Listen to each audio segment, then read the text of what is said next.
God bless you. Come on, man. God bless you. Thank you so much for passing the peace. Let us prepare to return, Reverend, please.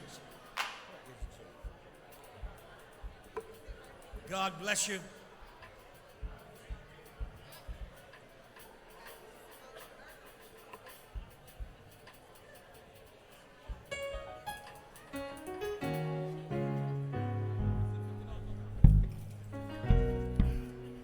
I'll make a correction.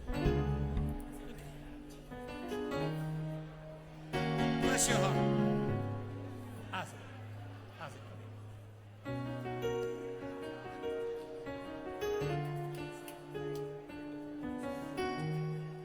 Thank you so much for passing the peace. Thank you so much for returning, Reverend.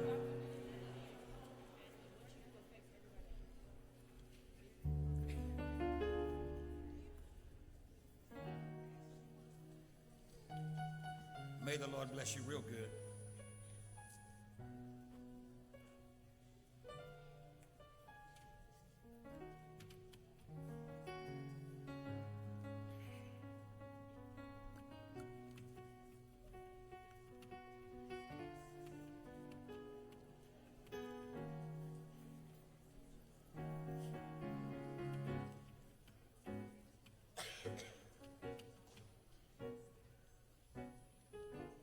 God bless you.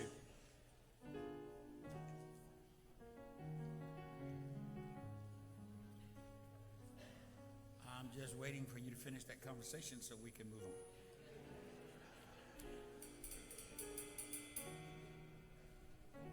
One correction, please forgive me, I made a mistake. I was reading the wrong notes. For church anniversary, the donation is $50 instead of $25. I'm sorry to let you know that I read the wrong notes. So please, if you would, scratch what I said in the beginning.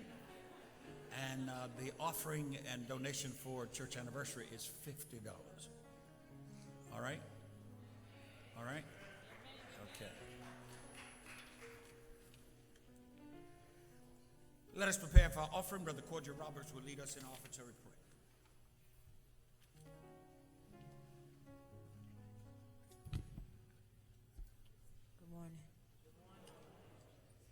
If you would look at the screens, or you can look in your programs, left hand side, midways down. Let us begin.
water you turned into wine. Open the eyes of the blind. There's no one like you. None like you. And into the darkness you shine. Out of the ashes we rise. There's no one like you. None like you. Our God is greater. Our God is stronger. Lord, you are higher than any other. Our God is healer, awesome in power. Our God, sing. Our God is greater. Our God is stronger. Lord, you are higher than any other. Our God is healer, awesome in power.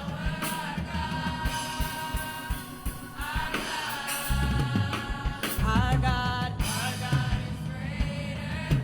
Our God is stronger. Lord, you are higher than any other. Our God is healer, awesome in power.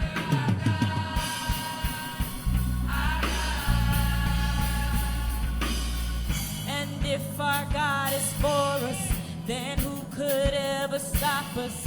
And if our God is with us, then what could stand against? And if our God is for us, then who could ever stop us? And if our God is with us, then what could stand against? If our God is for us, and if our God is with us, then what could stand against? If our God is for us,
Give our youth choir another rousing round of applause.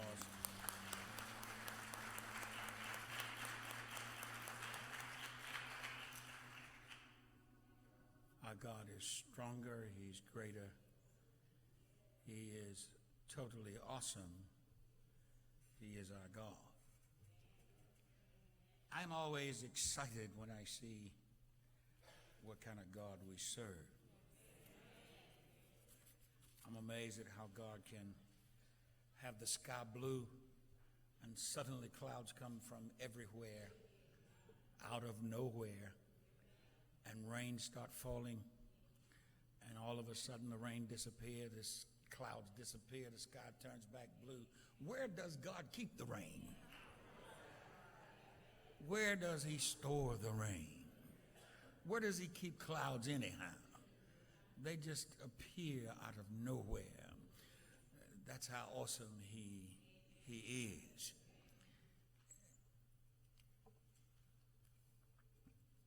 As we reverence God and we swiftly move to the assignment for this morning, we reverence the ministers of the gospel, to all of our officers, our members, especially to our visiting friends, to our youth. God bless you for being here in full number today. We are appreciative to you. God bless you. God bless you. These youth look extremely good sitting right here together. Thank you, Chris, for making sure that everybody is together today. Our Sergeant of Arms, Chris is the Sergeant of Arms for the youth department. Excellent job. He and Corey did a good job of handling all of our youth. These youth are looking at me like he's not in charge. Yes, he is. Yes, he is. In the book of Luke, I call your attention very quickly to the 23rd chapter, verses 34 through 38. If you would notice with me, we shall read in your hearing.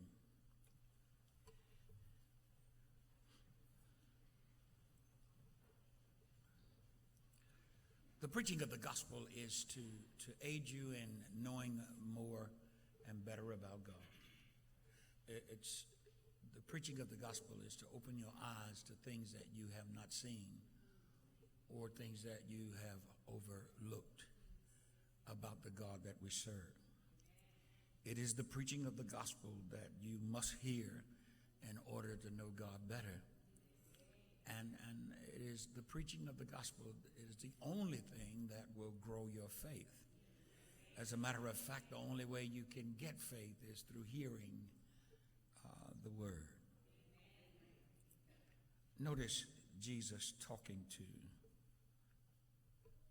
the crowd that was below him. Jesus said, "Father, forgive them, for they know not what they do." And they divided his clothes by casting lots. The people stood watching, and the rulers even sneered at him.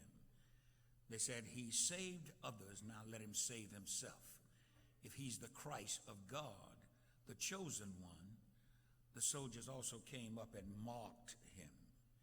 They offered him wine, vinegar, and said, "If you're the king of the Jews, save yourself."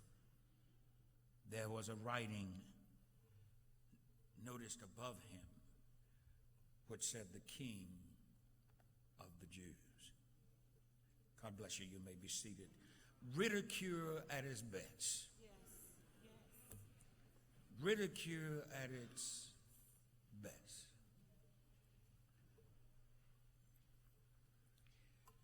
I'd like to preach today from a subject big enough to forgive. God help me, somebody. Big enough to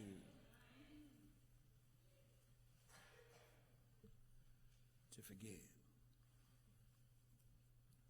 While taking this in-depth journey through the life of Christ, I don't want to just give you a geography or a genealogy. My desire is to have you walk away with a notebook full of chronological, biographical facts about forgiveness. My hope is that you will see Jesus as a real person and then see comparisons and opportunities that your own life so that you can begin to emulate the qualities that make God the man that he is, as well as the God that he is. One of those qualities was a forgiving spirit. Jesus hung there on the cross after being ridiculed and persecuted and degraded and relegated to a low life by hanging between two thieves, blood oozing out of his hands and oozing out of his head and dripping out of his feet. He looked down at the crowd after they had crucified him and then made fun and mockery of him. Notice what Jesus said. Father, forgive them, for they don't know what they're doing. I'm sure that there are those of you that could easily say that they knew they were driving nails in his hand. They knew they were pressing thorns in his brow. They knew they were spitting upon him. But what Jesus was talking about is they don't know who I am. So forgive them, because if they knew who I was, they wouldn't be doing what they're doing. I think that's an attitude that we as Christians need to get, especially when folk are doing things against us. Instead of retaliating and getting upset and fighting back, we need to develop an attitude when we're mocked, when we're turned against. Father, forgive them, because they don't know what they're doing. When folk gossip about you, instead of you going back at them, you really need to develop an attitude. They wouldn't be doing what they're doing. They wouldn't be.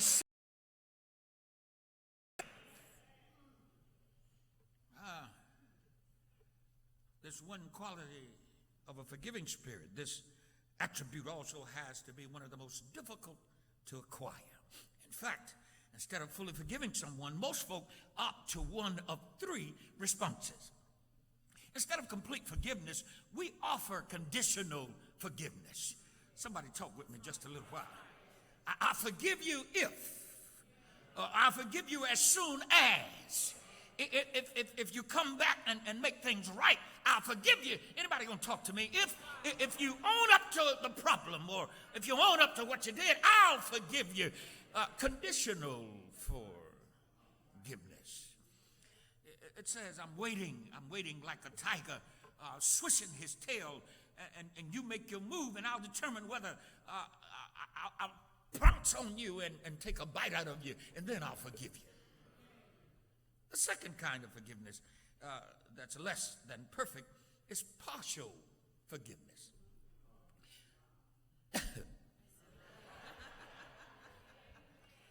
I'll forgive you, but don't expect me to forget what you've done.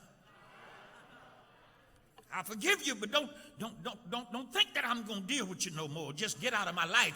I'll forgive you, but you got to go, baby.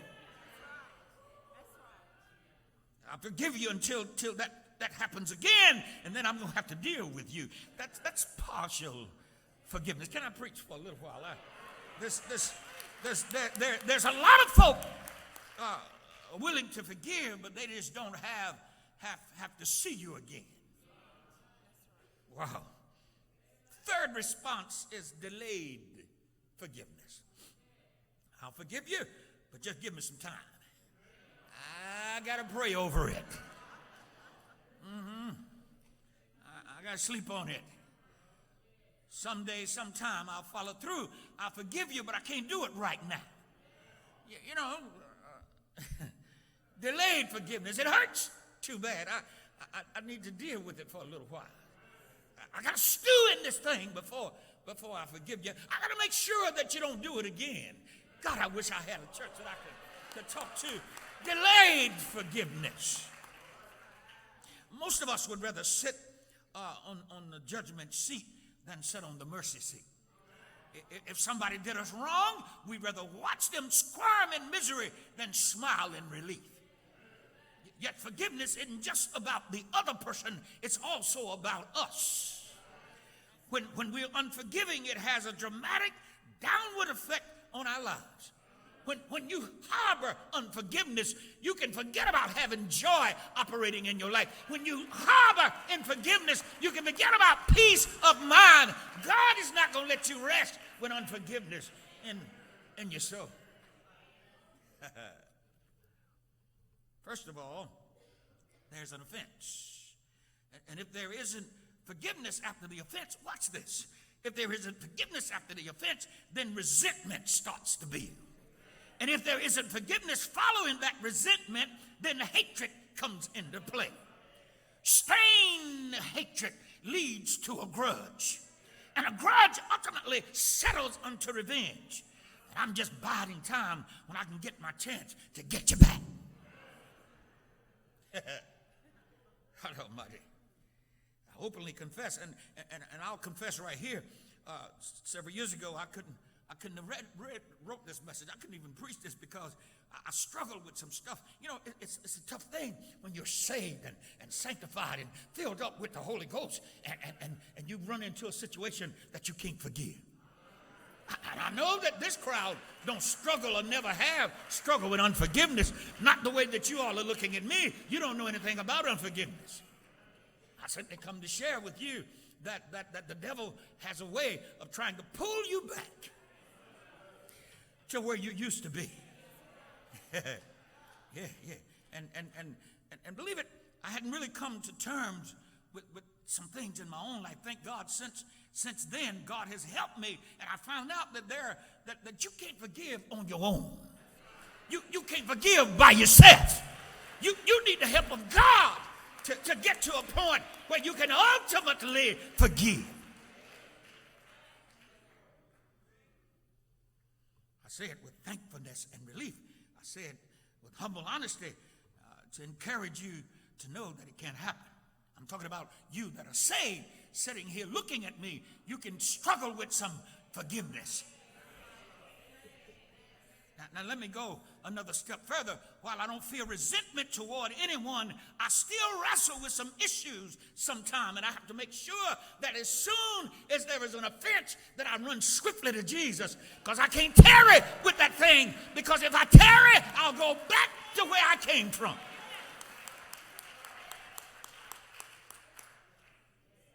To deal with it at the level of offense. If I don't, I'm a goner. Have I got any witnesses in here? If I didn't realize it before, I realize it now. That if I have unforgiveness, if I tarry in unforgiveness, I'm on my way to revenge.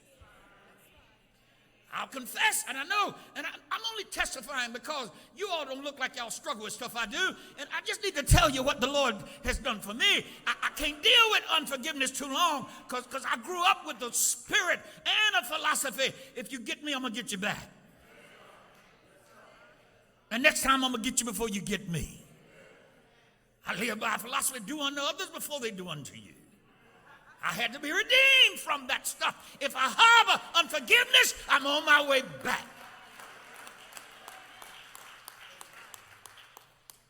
So I have to deal with it on the level of offense. Because if I don't deal with it on the level of offense, baby, you're going to be gone. Amen. Amen. Amen. And ain't no need of looking over your shoulders because I'm coming from the air. Help me, Jesus. Now let's look at forgiveness in the life of David. There's a great place to do it because we're at a point where David's life had reached a low ebb. We must, and here's some things that we've got to do. David was at a point where he found struggles. He said, I was in a pit, and I prayed, and the Lord left me there. And for a while, I had to talk to the Lord before he delivered me. See, we sing stuff about God that he may not come when you want him, but he'll be on time. Sometimes he won't. Sometimes he'll show up late on purpose just to see if you're going to keep praising him while you're in the middle of that mess. He'll show up late to see if you're going to still keep shabbacking while ain't nothing changing. And while the enemy and the hellhounds are raging, he's going to see if you're going to stand still and say, God, I love you, and I'll stay right here and wait until my change comes.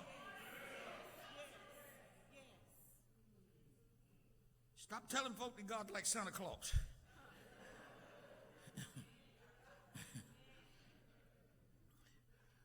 First, we must cultivate a thicker layer of skin.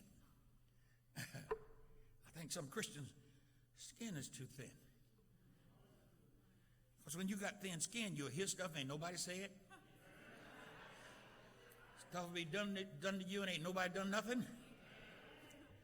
We've got to cultivate thicker layer of skin, a buffer to take those jokes that come our way. We need to ask God for help with this. Toughen my skin up so that I can take some stuff. Create some resilience so that I can let this mess roll off my back. Stop letting it matter so much. You need to pray a prayer right now with me. Lord, help me not to be so sensitive. Help me not to be so thin-skinned. Take away this delicate China doll mentality that I got. And stop, please, God, help me to stop thinking that nobody ought not mistreat me. You getting all upset because somebody lied on you. That ain't the first lie somebody told on you. You getting upset because somebody lied to you. That ain't the first lie somebody told you. That ain't the first lie you told. Stop being so thin-skinned.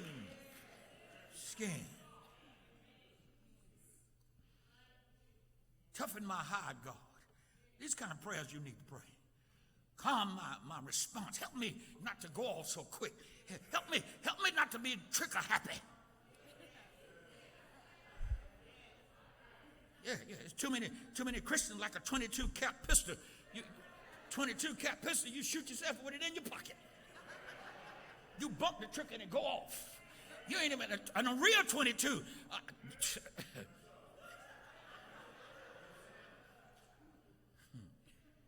Make me patient with those who speak quickly.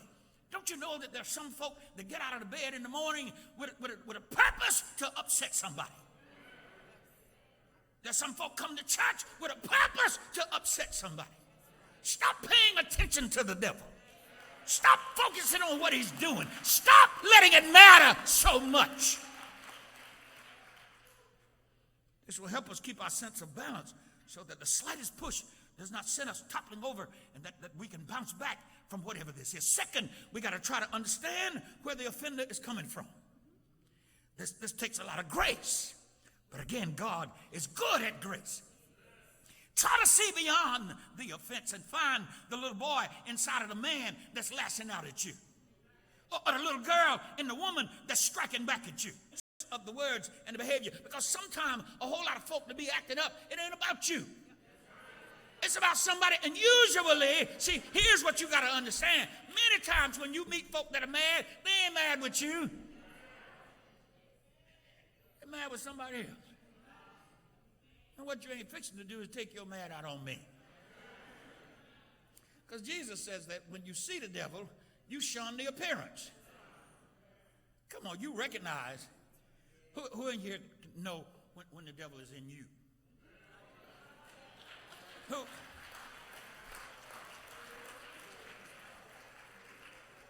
All in favor say aye.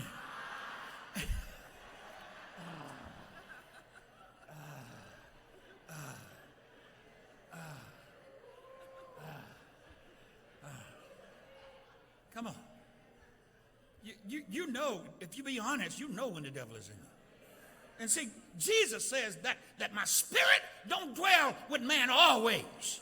You know when the spirit ain't dwelling. Instead of not answering the phone, pick the phone up, say, this ain't a good day, the spirit ain't dwelling, call me back tomorrow.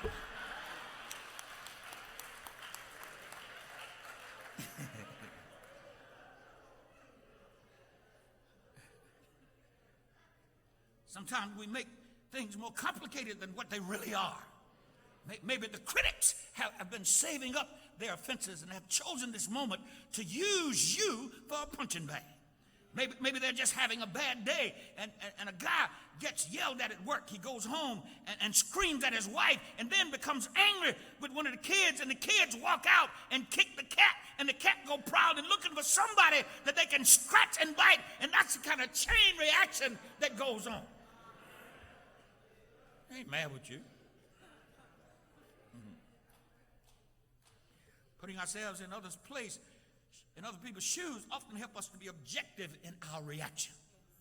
Our Savior did that even while hanging on the cross. He looked at the accusers and prayed, Father, forgive them. God Almighty. Father, forgive them, for they don't know what they're doing.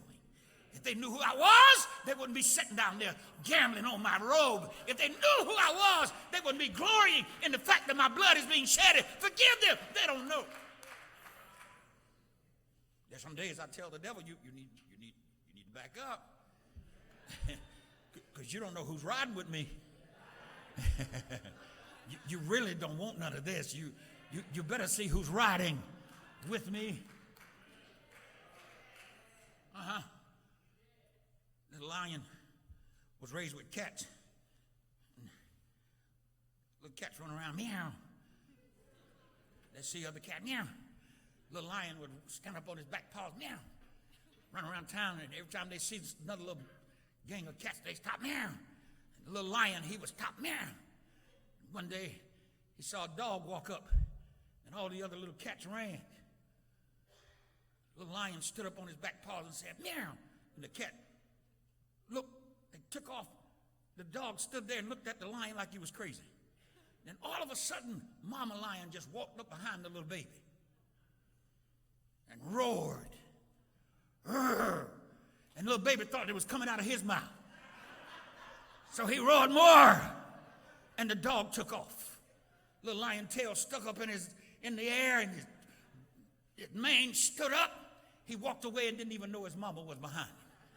You need to tell the devil, you better see who's behind me before you come up in here. Before you walk up on this, before you come up in here, you better see who's behind me, because I'm not by myself. I'm not alone. And see, here's the whole thing of the matter. Here's the whole thing of the matter. You ain't got to say nothing, just roar. And God will roar with you. He said, if you open your mouth, I'll speak through you. When the devil start raging, you ain't got to do nothing but roar. Father, forgive them. They don't know what they're doing.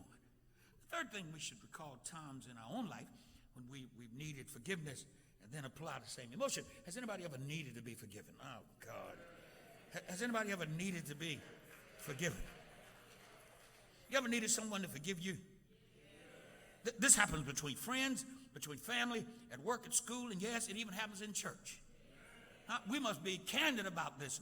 Nobody is above the drag of humanity. When it kicks in, we can be as ugly or as vile, as ornery as the other guy. I'm telling you what is the truth. When the devil raises his head and a spirit of unforgiveness rise up, you will shock yourself at how ugly you can be. I pray for this kind of authority to rule over that spirit. I ask God to keep me authentic over the spirits of unforgiveness. Take every phony, baloney bone out of my body. Just keep me real. Anybody don't want to be real? Just keep me real. Just keep me so that I can deal the way I'm supposed to. The fourth thing, we need to verbalize our forgiveness. We need to let folk know, I forgive you. Don't stop waiting for somebody to come and ask you for forgiveness. Go on and give it anyway. I forgive you. I forgive you for treating me the way you do. I forgive you for feeling the way you feel. I forgive you. If you would forgive some folk, your life will get better. If you forgive some things, there's some things that have happened in your life that you've been dragging around for a lifetime. You need to forgive and get over it.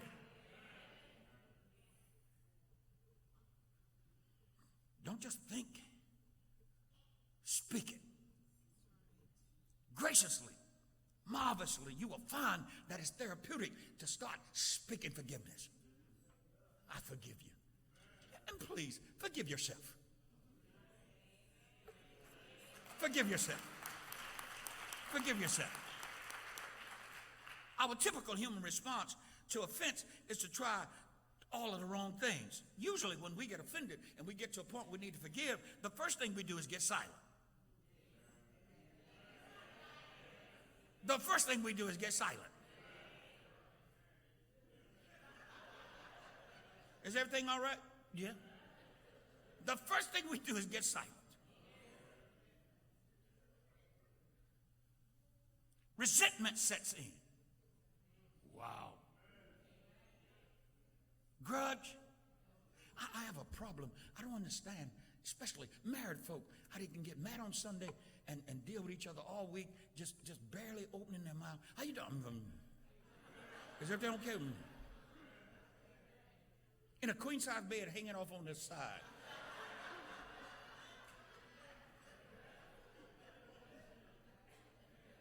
You can get mad as you want to. I'm sleeping over the whole bed. Indifference sets in when there's unforgiveness. Even plotting a way to maneuver, manipulate to get our offenders in a vulnerable spot so we can twist that verbal knife once and then plunge in. I'm telling you, it's a bad place to be with unforgiveness.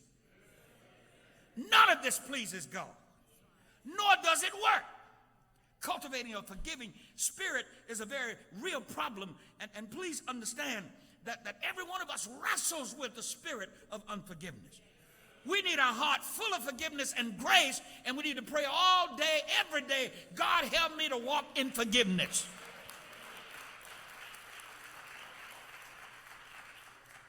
You got to be big enough to forgive. Come on, forgive him. Are you kidding? After what he done to me, I can never forgive him. Forgive me? How could God forgive me? After the way I've lived, you don't know what I've done. How could I have done such an awful thing? I can never forgive myself. I'm looking down on purpose because I don't want you all to know that I know you're guilty of that.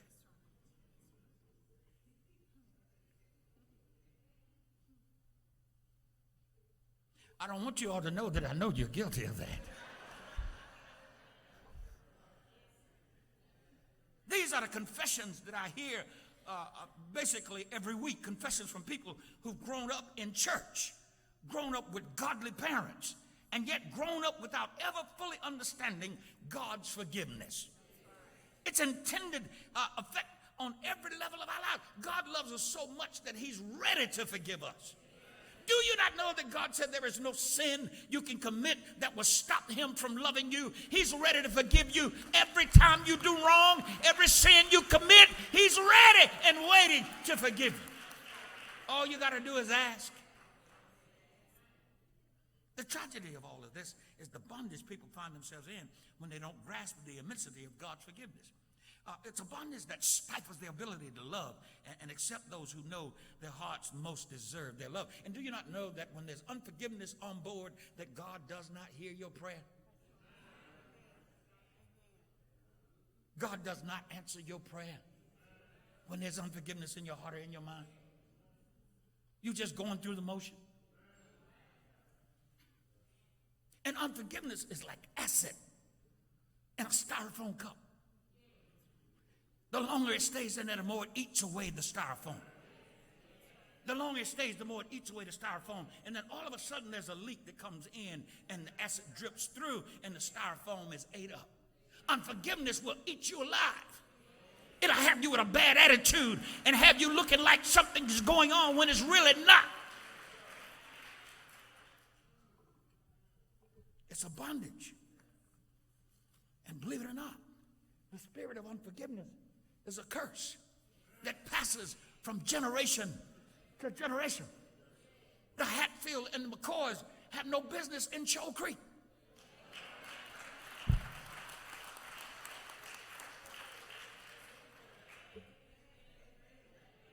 The Hatfield and McCoys, they fight all the time about nothing. They don't even know why they don't get along. One little young McCoy asked a Hatfield, why is it that your grandmama don't like my grandmama? She said, I don't know. Go ask your grandmama. They went and asked the Hatfield, asked the grandmama of the Hatfields, why you don't like Miss McCoy? I don't know. My grandmama didn't like her. Well, why your grandmama didn't like her? I don't know. I don't like her because my grandmama didn't like her. What did she ever do? I don't know what she did. I just don't like her. There are a whole lot of folk don't like people because your family don't like them. That's a curse. I am determined nobody can tell me who to love. I'm not going to love somebody because you love them, and I'm not going to stop loving them because you stop. What is forgiveness? Man, Forgiveness is the act of setting someone free from an obligation that is the result of a wrongdoing done against you. Wow. For example, a debt is forgiven when you free the debtor of his obligation to pay back what he owes you. Forgiveness then involves three elements, and I probably need to land on this. Injury, a debt, results from injury, and cancellation of a debt. All three elements are essential to forgiveness to take place. Before we look at more details, we need to trace some sequence of events that leads to bondage when this process is abandoned. The importance, I believe most people who suffer from unforgiveness do not know unforgiveness is the root of all of their problems. All they know is just, I can't stand to be around certain people. They find themselves wanting to strike out at people when certain subjects are discussed. They go to sleep and have a dream and wake up mad because of something they dreamed. They look at a movie and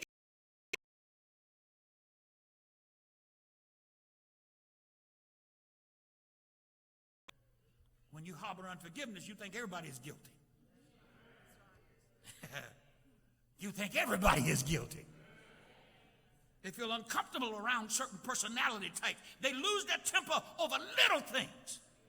They constantly struggle with guilt over sin committed way back in their past. They can't get away from the ambulance of the ones who they know they should be loving, but they just can't bring themselves to love. Such feelings and behavioral patterns that indicate that they have not come to grips with the fact that they need the forgiveness of God in their heart. Do you not know unforgiveness will hold you hostage? You think your necklace is too tight. Your necklace ain't too tight. That's unforgiveness choking the life out of you.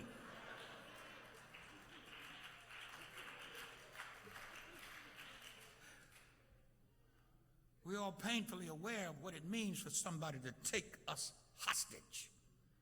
We're outraged when the news of such an atrocity reaches us, and yet we refuse to forgive other people.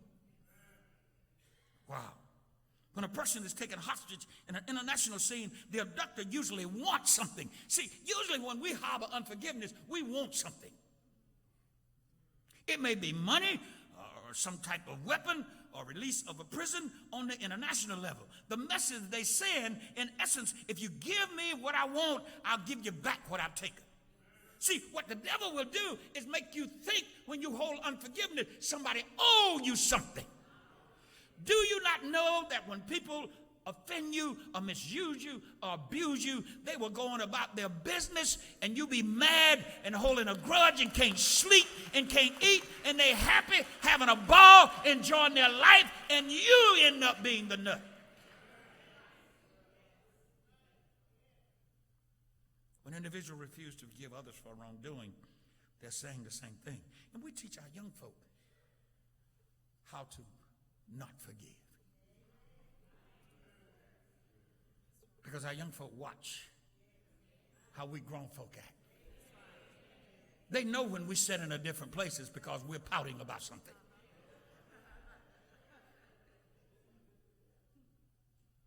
If you would inventory this crowd of young folk today, I would guarantee you'd be shocked to know at how they watch you every Sunday.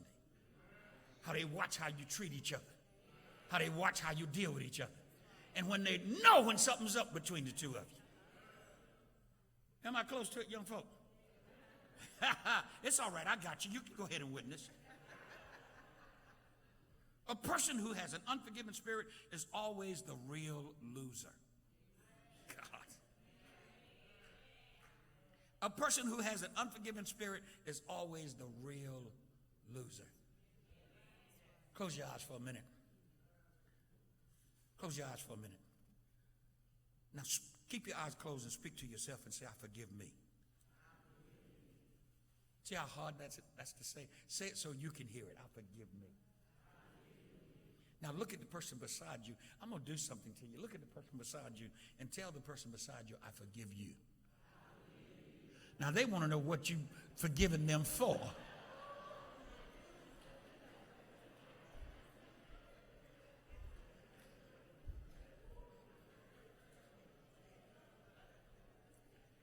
Look at the jubilation that's stirred up to know that they've been forgiven.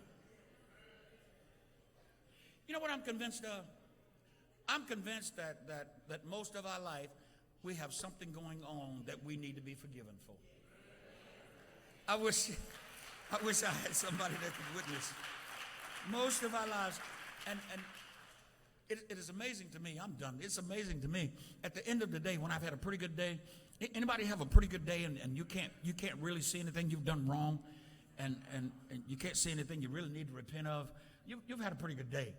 And then you got to look hard for some sin that you committed during the day, because you didn't do anything that looked like sin or felt like sin. And you know, it's tough to get in the mode to say, Lord, forgive me. What did I do? I've been good all day. What?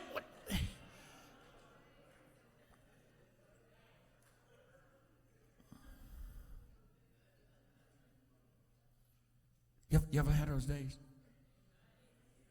You ever had those good days where you can't figure out why you need to say, forgive me? You ought to be ashamed of yourself.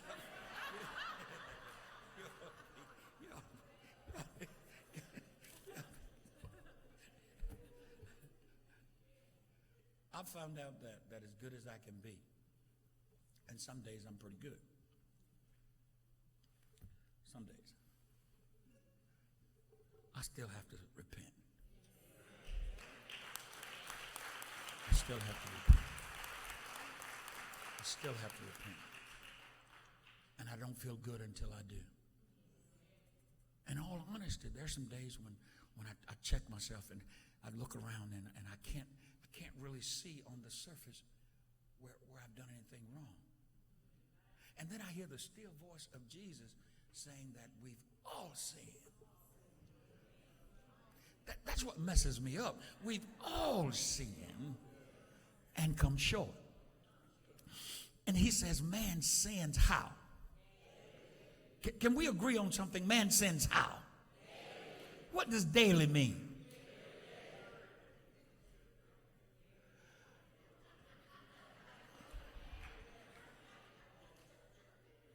Some of y'all sound like y'all just realized where I took you to.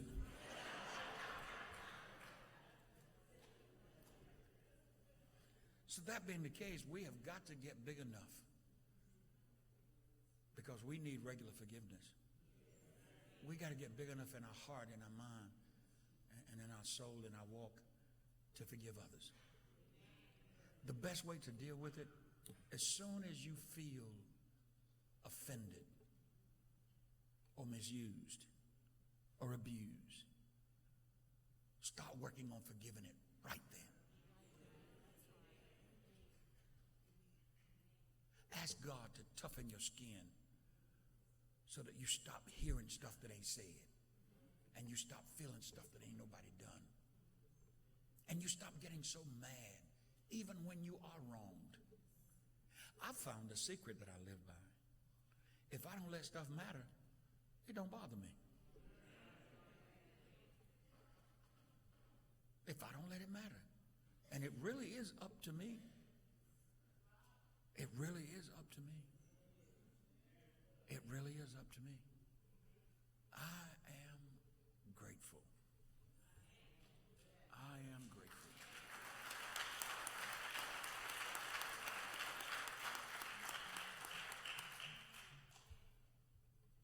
My heart was touched during Pastor Peace. I had this young man came up to me and stopped in front of me. He said, hold on a minute. I brought you a gift. I said, he said, hold on a minute. Whipped out his little wallet and pulled me out a gift and put it in my hand and said, happy birthday.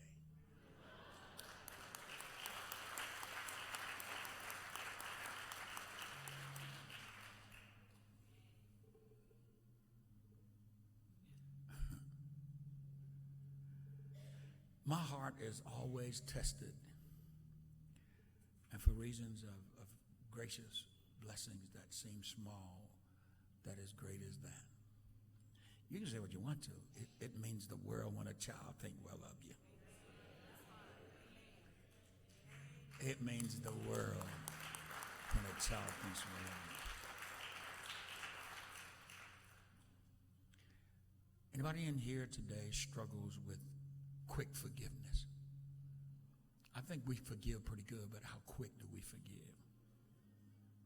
Anybody struggle with forgiving without delay? You mean to tell me that this whole crowd that I'm looking at forgives just like that? I don't believe it. Then why are you holding still and quiet? Let me ask one more time. How many of us, is there anybody here that struggles with not forgiving quickly? Come on, I just got over it myself. I just got over it myself just a few years ago. Come on, I don't know about you, but I've lived a long time. I'd rather fight than switch. The Lord got that out of me. I'm serious. He got that out of me. But I do need you to know it's in layaway.